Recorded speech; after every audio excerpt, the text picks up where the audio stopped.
أعوذ بالله من الشيطان الرجيم.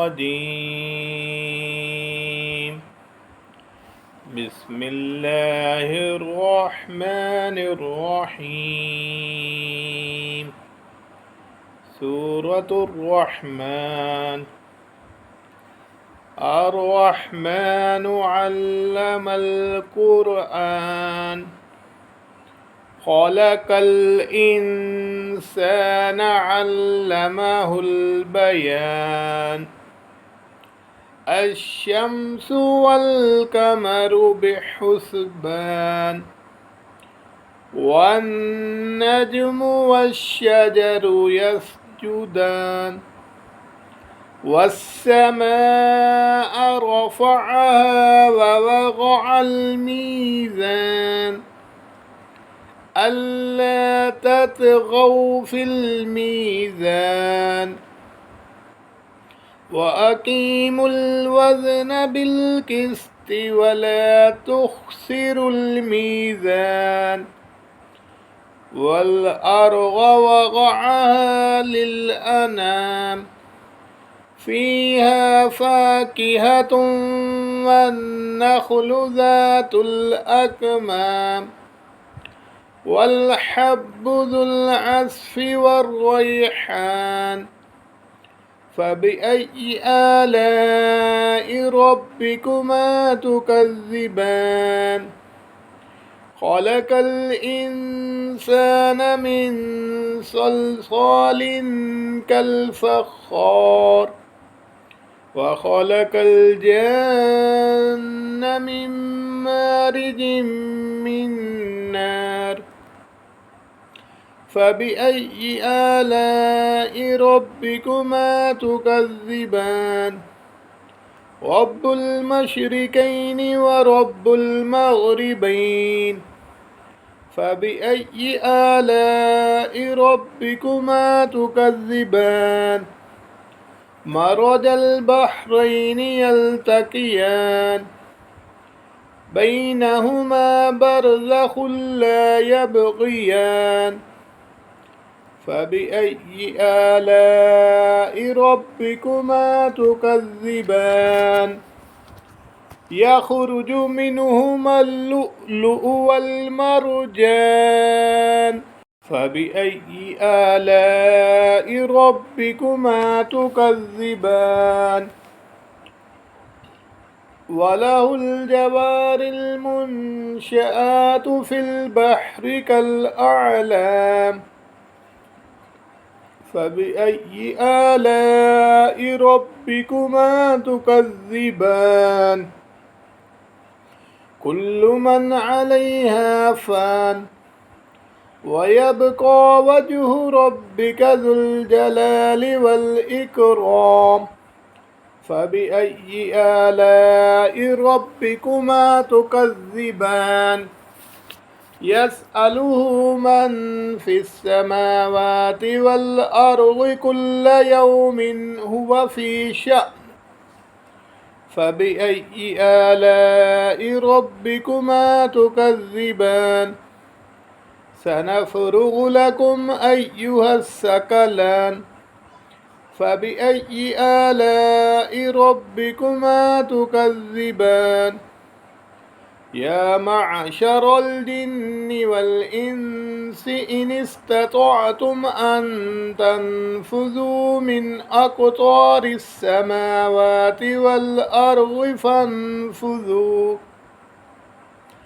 لا تنفذون إلا بسلطان فبأي آلاء ربكما تكذبان يرسل عليكما شواظ من نار ونحاس فلا تنتصران فبأي آلاء ربكما تكذبان فإذا انشقت السماء فكانت وردة كالدهان فبأي آلاء ربكما تكذبان فيومئذ لا يسأل عن ذنبه إنس ولا جان. فبأي آلاء ربكما تكذبان؟ يعرف المجرمون بسيماهم فيؤخذ بالنواسي والأقدام. فبأي آلاء ربكما تكذبان؟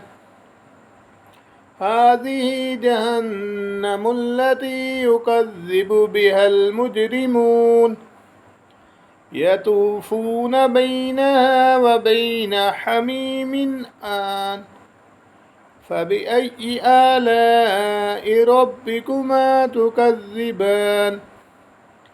ولمن خاف مقام ربه جنتان.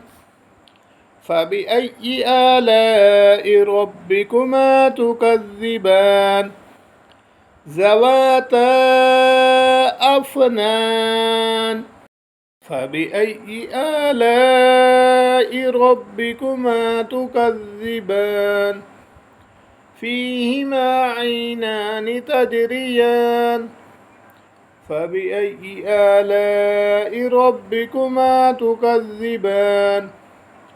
فيهما من كل فاكهة زوجان. فبأي آلاء ربكما تكذبان؟ متكئين على فرش بطائنها من استبرق وجنى الجنتين دان. فبأي آلاء ربكما تكذبان؟ فيهن قاصرات الطرف لم يطمثهن إنس قبلهم ولا جان. فبأي آلاء ربكما تكذبان؟ كأنهن الياقوت والمرجان. فبأي آلاء ربكما تكذبان؟ هل جزاء الإحسان إلا الإحسان؟ فبأي آلاء ربكما تكذبان؟ ومن دونهما جنتان. فبأي آلاء ربكما تكذبان؟ مدهامتان. فبأي آلاء ربكما تكذبان؟ فيهما عينان نضاختان. فبأي آلاء ربكما تكذبان؟ فيهما فاكهة ونخل ورمان. فبأي آلاء ربكما تكذبان؟ فيهن خيرات حسان. فبأي آلاء ربكما تكذبان؟ حور مكسورات في الخيام. فبأي آلاء ربكما تكذبان؟ لم يطمثهن إنس قبلهم ولا جان. فبأي آلاء ربكما تكذبان؟ متكئين على رفرف خضر وأبقري حسان. فبأي آلاء ربكما تكذبان؟ تبارك اسم ربك ذي الجلال والإكرام. صدق الله العظيم.